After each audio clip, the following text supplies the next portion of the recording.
নমস্কার, সুপ্রভাত। আমি অর্চনা। এসব মনের কথা ভাগ করি চ্যানেলের আরেকটি ব্লগে তোমাদের সবাইকে স্বাগত জানাই। আশা করি সবাই ভালোই আছো। আর আজকে হলো একটা বিশেষ দিন। হ্যাঁ বন্ধুরা, আজকের ভিডিওটা আমার পৌষ সংক্রান্তির দিনের। অবশ্য আজকের দিনটাকে এক একজন এক এক রকম নামে ডাকে। কেউ বলে পৌষ সংক্রান্তি, কেউ বলে মকর সংক্রান্তি, আরও অন্যান্য নামেও আর কি ডাকে।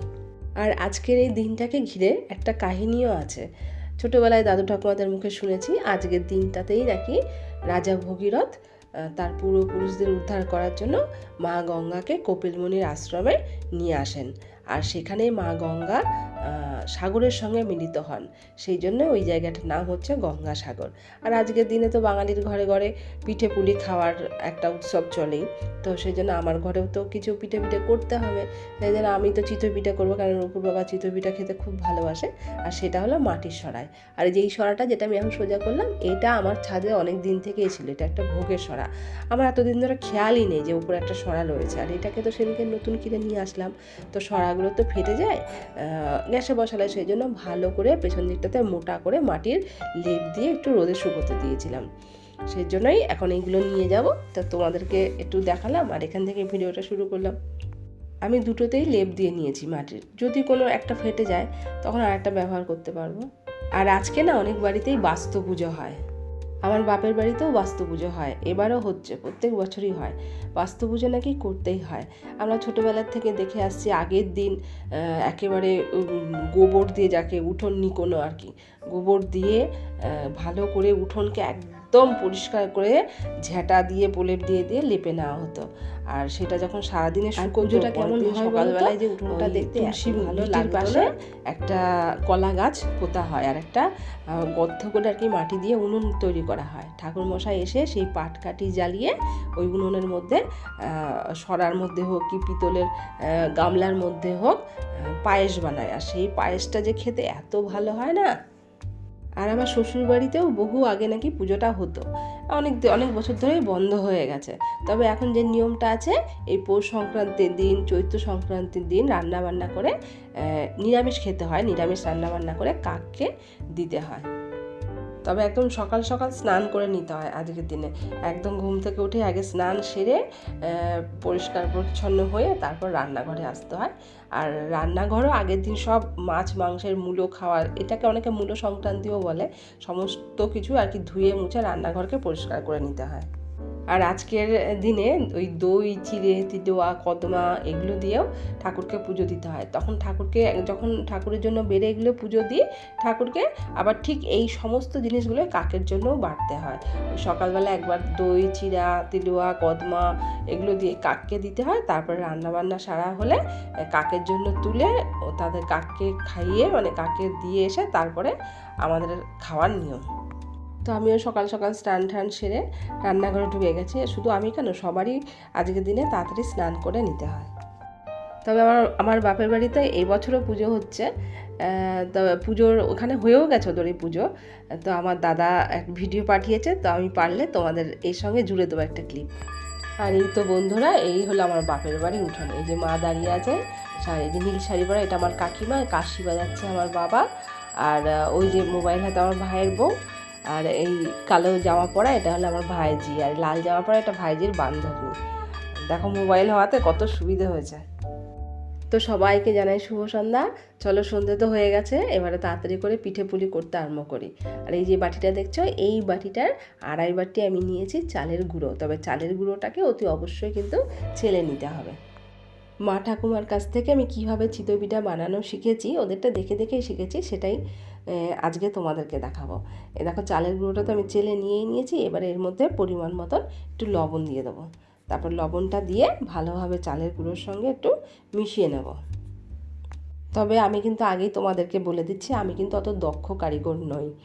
আমি যা দেখে শিখেছি সেইটুকখানি করার চেষ্টা করি, সেইটুকখানি আবার তোমাদের কাছে তুলে ধরি। এবার যেই বাটিটা দিয়ে আমি চালের গুঁড়ো নিয়েছিলাম, আড়াই বাটি চালের গুঁড়ো নিয়েছিলাম, ঠিক এই বাটিরই আবার আড়াই বাটি জল নিয়েছি, নিয়ে হচ্ছে গরম করতে বসিয়ে দিয়েছি। আর আমার বাপের বাড়িতে চিতই পিঠা হয়, সেটাও কিন্তু মাটির সরাতেই হয়। আর আমার মা তো স্টোভে করে, তো সেই জন্য এবারে এখন তো আর এই বাড়িতে স্টোভ নেই, আমরা গ্যাসে করি, সেই জন্যই মাটির লেপটা দিয়ে নিলাম। আর জলটা দেখো ঠিক এই রকম গরম হতে হবে, একদম ঠান্ডাও না আবার একদম অনেক গরমও না, ওই যে নিচে বাবলস কাটবে এইরকম অবস্থায় এলে জলটাকে নামিয়ে নিতে হবে। এবারে যে বাটিটাতে চালের গুঁড়ো মেপে নিয়েছিলাম সেই বাটিরে 2 বাটি জল এর মধ্যে দিয়ে দেবো। এবার একটুখানি ভালো করে জলটা চালের গুঁড়োর সঙ্গে মিশিয়ে নেব। আমি চালের গুঁড়োটাকে আস্তে আস্তে ঘোরালাম, পুরোটাই শুকিয়ে গেছে। এবার বাদ বাকি যেটুখানি জল ছিল সেটাও এর মধ্যে দিয়ে দিলাম, দিয়ে মানে যতটা চালের গুঁড়ো ঠিক ততটাই জল দিয়ে দিলাম। এবার এটাকে ভালো করে আস্তে আস্তে আস্তে আস্তে মেখে এটাকে ঘুরিয়ে ঘুরিয়ে একটুখানি ফেটে নিতে হবে। মানে ফেটাটা যত ভালো হবে ততটাই আর কি চিতই পিঠাটাও আর কি ভালো হবে, ফুলবে। আর এখন না আর জল দেবো না, এই অবস্থাতেই আমি ভালো করে ফেটিয়ে এটাকে ঢেকে রেখে দেবো। জল সবটুকুনি দেওয়ার পরে এটাকে না একটুখানি ভালো করে ফেটতে হবে। প্রথম অবস্থায় শুকনো লাগবে, কিন্তু সেই মুহূর্তে না আর জল দেওয়া যাবে না, কারণ এটাকে যত ফেটানো হবে অত এটাকে পাতলা হবে। গোলাটা আমার মোটামুটি রেডি হয়ে গেছে। দেখো ঘনত্বটা এরকম হবে, খুব একটা পাতলাও না আবার খুব একটা গাঢ়ও না। আর বললাম না তোমাদেরকে যে এই বাটিটার 2.5 বাটি জল নিয়েছি, কিন্তু ওতে হয়নি। এখানে মোটামুটি আমাকে আরও হাফ বাটি, মোটামুটি 3 বাটি জল আমি এর মধ্যে দিয়েছি, কারণ সব চালের গুঁড়ো তো সমান হয় না। আর এই চালের গুঁড়োটা বাজার থেকে কেনা চালের গুঁড়ো, অনেক শুকনো ছিল, তাই এটা জলটা একটু বেশি টেনেছে। তো তোমরা সেটা বুঝে দেবে। চালের গুঁড়ো যদি চাল বাড়িতে ভিজিয়ে বেটে করা হয় তাহলে কিন্তু জলটা একটু কমই লাগে। এবারে চলো এই 1/2 ঘন্টার জন্য ব্যাটারটাকে ঢেকে রেখে দিই। 1/2 ঘন্টা পরে আবার তোমাদের সঙ্গে দেখা হবে। এবারে চলে আসলাম পিঠা ভাজতে। তবে কিন্তু 1/2 ঘন্টা পরে কিন্তু আমি আসিনি, 1/2 ঘন্টার অনেকটা বেশি হয়ে গেছে, মোটামুটি 1 ঘন্টা হয়েই গেছে।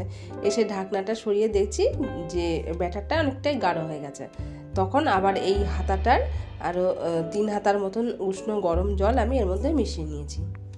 এবার যে সরাটা আমি কিনে এনেছিলাম ওই সরাটাকে ওভেনে বসিয়ে দিচ্ছি, তবে ওভেনের আঁচ কিন্তু একদম লোতে রাখতে হবে, প্রথমে কিন্তু বাড়িয়ে দেওয়া যাবে না।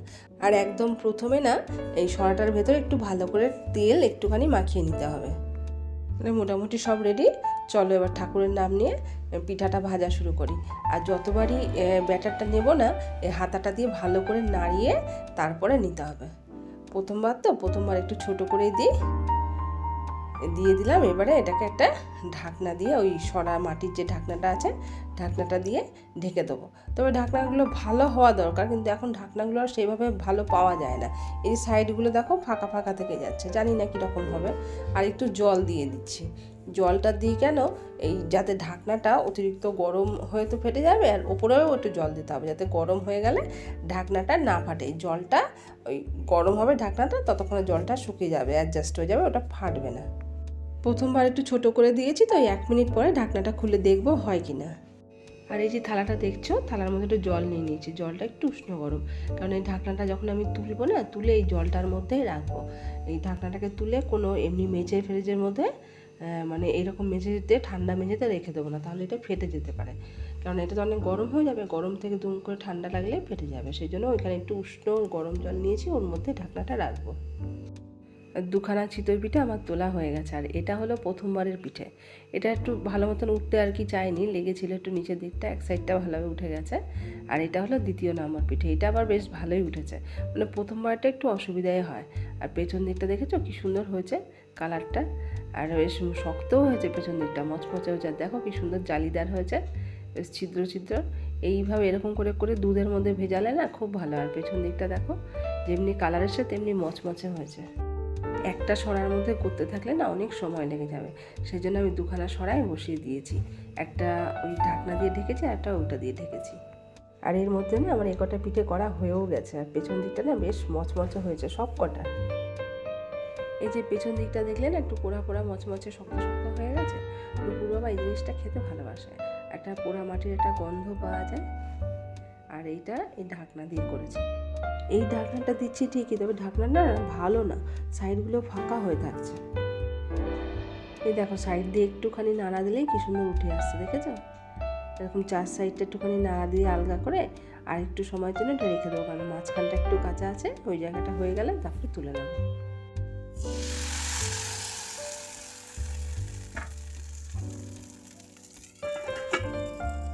আর সরাটা এখন ভালোভাবে গরম হয়ে গেছে, তো একটু নাড়া দিলেই উঠে আসছে কি সুন্দর। দেখো বেশ পটাপট হয়েও যাচ্ছে।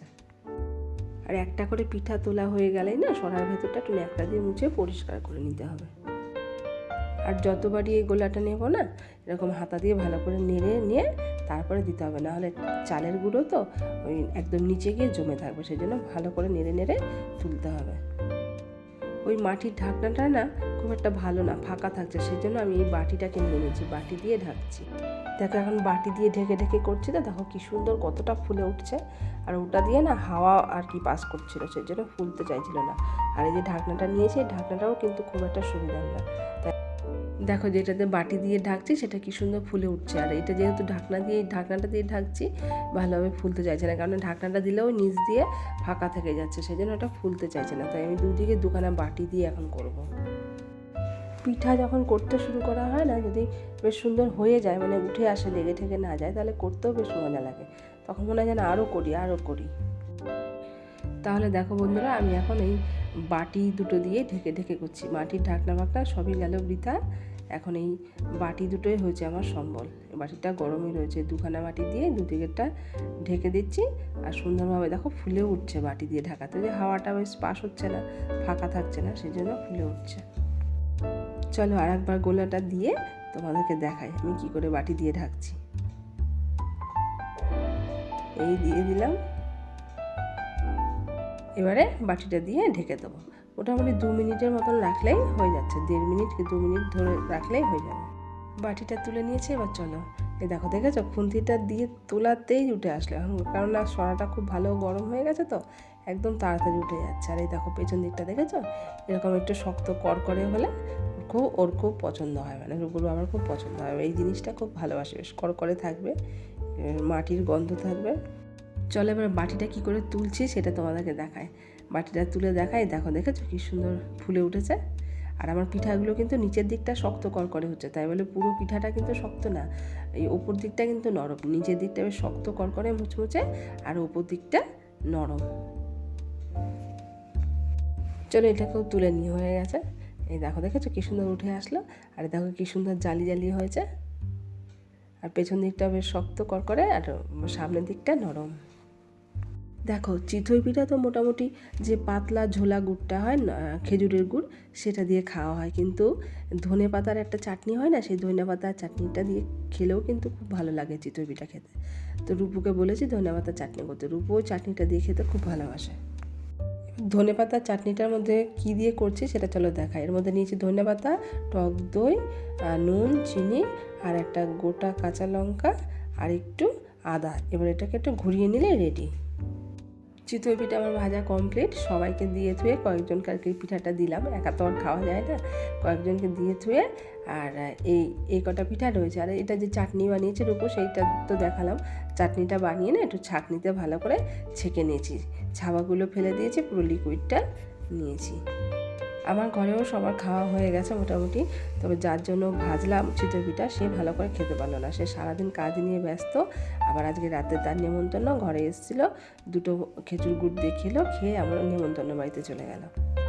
আর এটা হলো দুধ পুলি, এটা আমার ছোটো ননদ পাঠিয়েছে, আমার ভাগ্নে এসেছিলো, দিয়ে গেল, ওকেও 4টে দিলাম খেতে, ও খেলো। আর ওর বাড়ির জন্য 4টে পাঠিয়ে দিয়েছি চিতই পিঠা।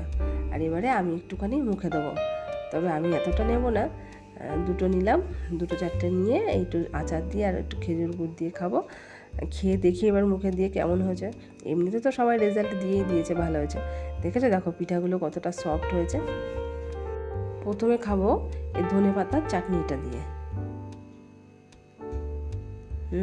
দারুণ হয়েছে কিন্তু, খুব ভালো লাগছে ধনে পাতার চাটনিটা দিয়ে খেতে। এবার একটু খাবো খেজুর গুড় দিয়ে।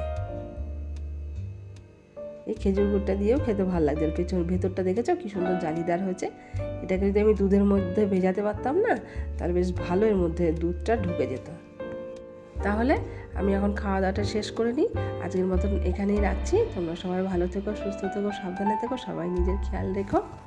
আর সবার জন্য রইল পৌষ সংক্রান্তির অনেক অনেক শুভেচ্ছা। তোমাদেরকে তো আর পিঠে খাওয়াতে পারলাম না, আমি খেলাম। তবে ভিডিওটা ভালো লাগলে একটা লাইক, শেয়ার, কমেন্ট করতে ভুলো না। আর আমার চ্যানেলের সব ভিডিওগুলো দেখার অনুরোধ রইল। যদি ভালো লাগে সাবস্ক্রাইব করে আমার পাশে থেকে যাও। তাহলে আজকের মতন রাখি, টাটা, দেখা হবে আবার পরের ভিডিওতে। সবাই ভালো থেকো।